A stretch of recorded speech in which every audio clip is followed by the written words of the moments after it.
tapi sudah memiliki 31.000 subscriber, padahal baru upload 6 video. Video pertamanya sukses meraih 1,2 juta view.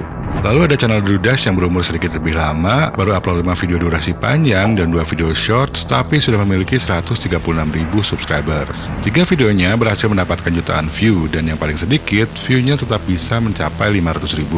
Channel Journeyfy saat ini memiliki 13.000 subscriber, padahal baru upload 5 video. Dan channel Fars Finance meraih 6.000 subscriber hanya dengan 3 video.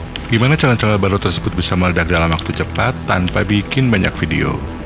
Di akhir tahun 2022 lalu, saya pun pernah bereksperimen dengan channel sepak bola. Video pertamanya bisa mendapatkan di atas 20.000 view, dan video kedua berhasil mendapatkan 250.000 view. Sedangkan 2 video lainnya gagal menembus angka 1.000 view. Dan ini ada sebabnya. Dari eksperimen tersebut, saya jadi lebih tahu apa yang bekerja di YouTube dan apa yang tidak bekerja di YouTube. Semua itu bukan terjadi karena keberuntungan, tapi ada 3 langkah spesifik yang saya lakukan. 3 langkah yang sama dilakukan juga oleh channel-channel baru yang meledak tersebut. Langkah pertama, ketahui bagaimana sebenarnya YouTube bekerja.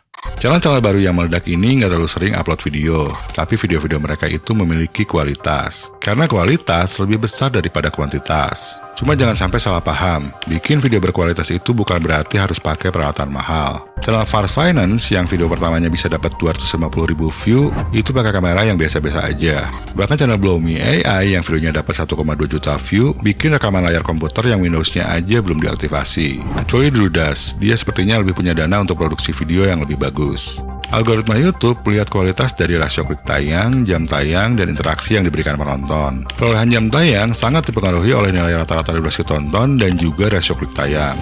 Dalam waktu 5-7 hari setelah upload, algoritma YouTube akan mulai menambah rekomendasi untuk video yang memiliki rasio klik tayang dan rata-rata durasi tonton yang tinggi, walaupun channelnya itu belum punya subscriber sama sekali.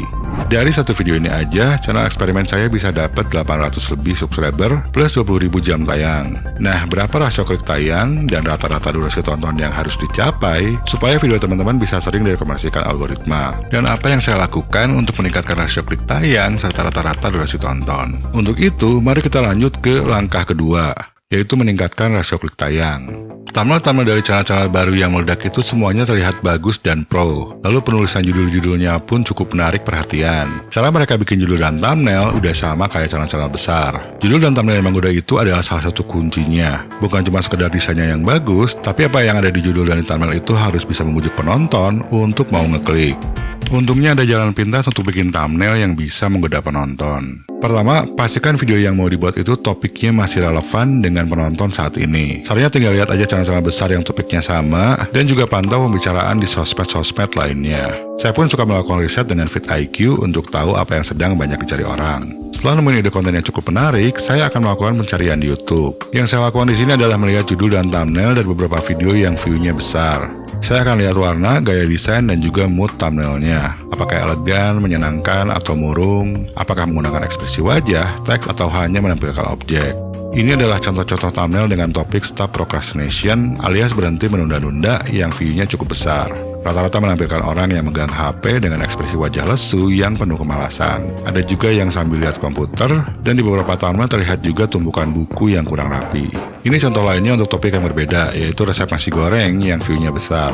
Semuanya menampilkan foto close-up nasi goreng tanpa ada wajah youtubernya. Foto dan warnanya pun cukup tajam, karena kalau burik jadinya kurang menggugah selera. Dengan cara tersebut, kita bisa tahu pola seperti apa yang diinginkan oleh penonton YouTube. Lalu perhatikan juga cara penulisan judul-judulnya, dan amati apa yang membuat judulnya menarik. Setelah menemukan pola judul dan thumbnail yang menarik, saya akan melakukan level up. Sebagai YouTuber, saya nggak mau kalau hanya memplagiat konten orang lain. Itu pertama. Kedua, konten yang saya buat itu harus lebih baru, lebih menarik, atau bahkan lebih ekstrim. Intinya memiliki nilai tambah bagi penonton jika dibandingkan dengan video-video lainnya. Jadi konten, judul, dan thumbnailnya itu harus satu level lebih tinggi. Sebelum bikin videonya, saya akan tulis judul dan bikin thumbnailnya dulu. Bagusnya bikin beberapa variasi judul dan thumbnail untuk menemukan yang benar-benar menarik.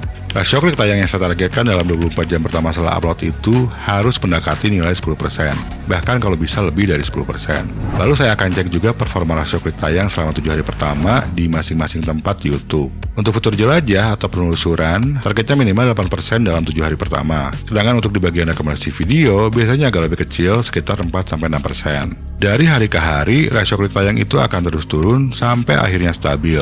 Target saya jangan sampai turun di bawah 4%. Langkah ketiga yaitu meningkatkan rata-rata durasi tonton. Dan disinilah tantangan yang lebih berat. Karena percuma juga banyak orang yang klik judul dan thumbnail video kita, tapi cuma nonton beberapa detik doang dan langsung pergi. Itu berarti pas nonton mereka nggak suka dengan videonya. Padahal yang dinilai algoritma YouTube itu adalah kepuasan penonton. Bahkan YouTube melakukan survei kepuasan kepada penonton. Dalam 7 hari pertama setelah upload, video saya yang dapat 250.000 view, persentase penayangan rata-ratanya hampir 50% untuk bagian rekomendasi video. Dengan rata-rata durasi tonton 6 menitan. Artinya penonton yang menemukan video tersebut di bagian ini cukup suka dengan video tersebut. Di bagian penulisan sedikit lebih kecil dan di bagian fitur jelajah alias beranda, rata-rata durasi tontonnya cuma 2 menit aja. Tapi yang penting di salah satu tempat ini, retensi penontonnya ada yang cukup tinggi. Gimana caranya supaya bisa dapat 50-60% retensi? 4 strategi yang saya lakukan adalah: pertama, gunakan cerita. Bisa keseluruhan videonya itu adalah sebuah cerita, atau kita juga bisa menyelipkan cerita-cerita kecil di bagian-bagian tertentu di video. Kalau untuk video alur film, reaksi film, kisah orang terkenal, atau video story time seperti cerita misteri, itu kita nggak perlu repot ngarang cerita, karena kita tinggal pinjam cerita yang sudah dibuat oleh orang lain, atau mengambil kisah nyata yang pernah terjadi. Tapi harus banyak riset untuk cari cerita yang bagus. Sedangkan kalau untuk